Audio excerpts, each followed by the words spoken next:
Detenuto da oltre 400 giorni nel carcere di El Rodeo, vicino alla capitale del Venezuela, Caracas, i motivi dell'arresto di Alberto Trentini non sono mai stati realmente chiariti. Il cooperante umanitario 46enne del Lido di Venezia era arrivato a ottobre 2024 nel paese sudamericano per portare aiuto alla popolazione. Il 15 novembre, mentre da Caracas si spostava nel sud-ovest del Venezuela, viene fermato a un posto di blocco insieme all'autista che lo stava accompagnando.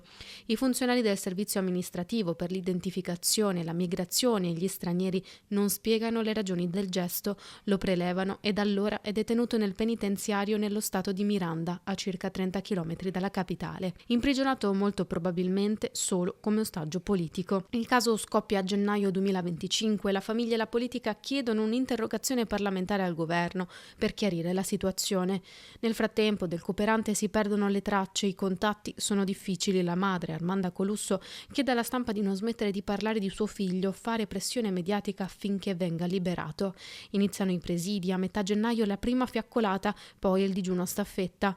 Dopo mesi di silenzio, Trentini ha potuto telefonare alla famiglia per la prima volta dopo più di 100 giorni di detenzione. 3 in tutto i contatti che il 46enne ha avuto con la famiglia, contatti avvenuti solo dopo pressioni diplomatiche e le visite da parte dell'ambasciatore italiano in carcere. Alberto Trentini ha voluto rassicurare sulle sue condizioni di salute. Impegno costante da parte dell'avvocata Alessandra Ballerini e quello della madre per riportarlo a casa. Ricordiamoci che fino ad agosto il nostro governo non aveva ancora avuto alcun contatto telefonico con il governo venezuelano.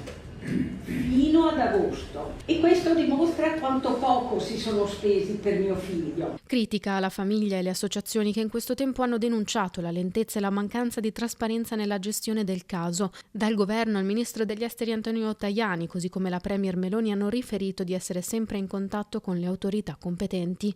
A Venezia, città natale del cooperante, il patriarca si è espresso in 2 occasioni chiedendo la sua liberazione, la messa della salute e quella del Redentore. Voglio ricordare una persona che è privata della libertà da più di un anno, Alberto Trentini.